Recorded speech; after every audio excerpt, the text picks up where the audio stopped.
Alright guys, hope you're all staying safe and looking forward to the weekend. Title update 10.1 is fast approaching, and right now we don't know exactly what this will include, but we will have to wait until title update 11 before we get some real changes and or additions to the game, as this will be the next big update similar to title update 10.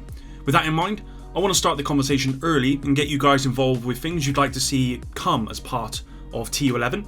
Today I want to talk about some of mine and your suggestions, which include a mod library, so we can finally see whether mods are better or worse than what we already have, a possible solution to the rainbow roll loot issue plaguing the game, further recal changes, more ambitious PvP changes and additions, plus more.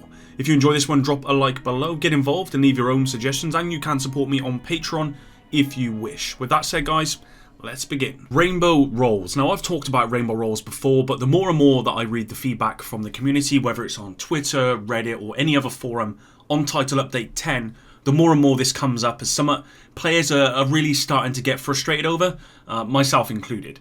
Now it feels as though 90% of all the loot that I get is either a mod, which we'll get into, or it's a rainbow roll. And for anyone new to this terminology, a rainbow roll is basically a drop where all three attributes are different. So red, blue and yellow all on the same drop. So what changes could be made that would allow everyone to still, have a chance at getting a rainbow piece if they wanted, but would really kind of sort this issue out? My suggestion would be to make it so that when an item drops with, let's say, a red major attribute, then one of the other minor attributes would have to be red as well, with the third attribute being of any color. So only the third attribute would actually be random. So basically whatever major attribute rolls, one of the other attributes would match that color. So this would allow anyone wanting a rainbow roll to actually recalibrate and achieve that. Because let's say for example you've got a providence piece which has a major attribute of red and it has another, the other two attributes are red and yellow. So what you would do is you recalibrate the one minor attribute, red attribute, to a blue, and that would give you your rainbow roll. But it would also allow anyone who wanted, say, a full red attribute piece or a full blue or yellow to recalibrate and achieve that. If we go back to the providence piece, you would just recalibrate that one randomly rolled blue, and you would roll that to red, and that would give you a full red piece. It would also increase the likelihood of achieving a full color drop from 33%, which is, well, it's meant to be that in the game, although it doesn't quite feel that way, to about 50%, which again would be great. I think this could actually solve the issue.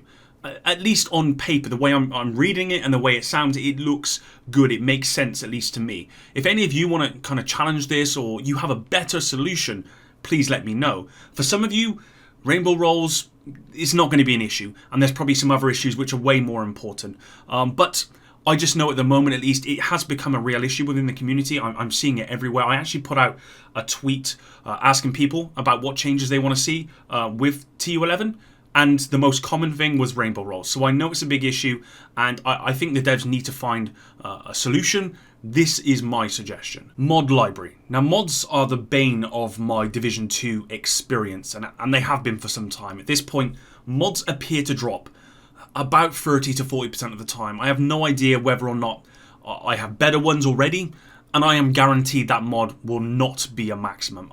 I've seen so few people get maximum rolled mods. For myself personally, out of the thousands that I've picked up so far, I've not got one maximum rolled mod.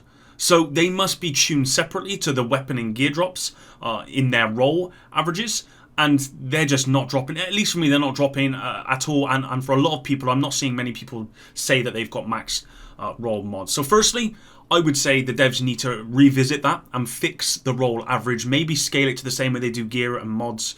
Gear and weapons. But they need to fix it. They need to make it more generous, in my opinion. I really also think they need to make a pass on mods generally by increasing the likelihood of getting a maximum roll. Once it's been done, secondly, a mod library. Why the devs didn't think this when implementing recal library for gear and weapons, I don't know, to be honest, but it would help so much. Instead of wasting my time picking up every mod to check them against the mods in my stash, etc., this would allow me to see whether I need it right away, saving me the annoyance of having to return to the base of operations after every run, because I've not only picked up 1,000 mods, but I now need to check whether they're better than what I have or not. On a separate note, I think mods need a general looking at in a future update, whether that's TU11 or after. There's so many that just feel absolutely useless, or, you know, missing mods, for example, like ensnare resistance. And I think more could be done to make me excited to see them drop in the world. I think having the ability to actually craft specific mod types would go a long way, rather than a kind of just a random mod. I know there's some mods that I literally don't have any for, or they're really low rolled, so getting the one that I want with, you know, a good stat from crafting would be a good idea. Crafting these mods just to get them to a respectable level with, you know, the very low chance of a high or max roll, just like crafting for gear and weapons would be great. Also, so many mods are useless. 16k armor on kill when NPCs can shred 1 million of your armor in 1 second. It's just so inconsequential. It's so minor. It's pointless. 6% armor repair again is, I know that's not the maximum, but it's not much higher than that, is almost pointless as well. I think these have to be looked at, and maybe the devs could consider some further additions to the variety of mods, because I think I've seen some suggestions on varieties of mods that sound very cool. Although, with that in mind, more stash space would be needed. I do think as well they drop too often. I've said this before, 30 to 40% of the time I get mods, to me they drop too often. And because they're so underwhelming, I just immediately dismantle them. Half the time I don't even know if they're better than what I have, as I said, because there's no mod library. If you guys agree with me, let me know in the comments. Maybe drop a like if you agree with me. If you don't, maybe drop a dislike. I don't mind. But ultimately, I think mods need a real good looking at, the same way they've done it with weapons and all the other stuff in the game. Recalibration. Now, Recal has been worked on and reworked numerous times. Right now, with the Recal library, I'd say it's the best it's been so far. But I've seen more and more people talking about allowing players to recal 2 times rather than just the 1. This actually came up again when I put out my Twitter question. This came up a few times. Now, what I've actually seen is whereby you can recal 2 attributes, but others have actually said that being able to recal just 1 attribute and 1 talent would probably be the suggestion as a whole. I personally think one of these needs to happen, but I'd say it depends on my first suggestion about rainbow rolls. If the devs can implement the system I mentioned when it comes to rainbow rolls, then having 1 recal for attributes and 1 talent could work really well. My only issue with that is the recal would pretty much remove all of the RNG from the game, because it doesn't matter what would drop essentially. If you've got 2 ways to recal, you could just recal the 1 minor attribute and the 1 talent, and you've got your perfect roll with everything that drops. If they did nothing to help alleviate the rainbow roll issue, then I think being able to either have 2 attributes for recal or 1 attribute and 1 talent could work great. If not for branded items, I think this could definitely work for gear sets, as there are sets people are just not using, just due to the lack of changes you can make to the attributes. There is obviously this fine balance between having RNG and then having a system where it moves the RNG out of the game. We don't want it so that every time you pick up an item, you can go to the recal station and you can just have the perfect piece.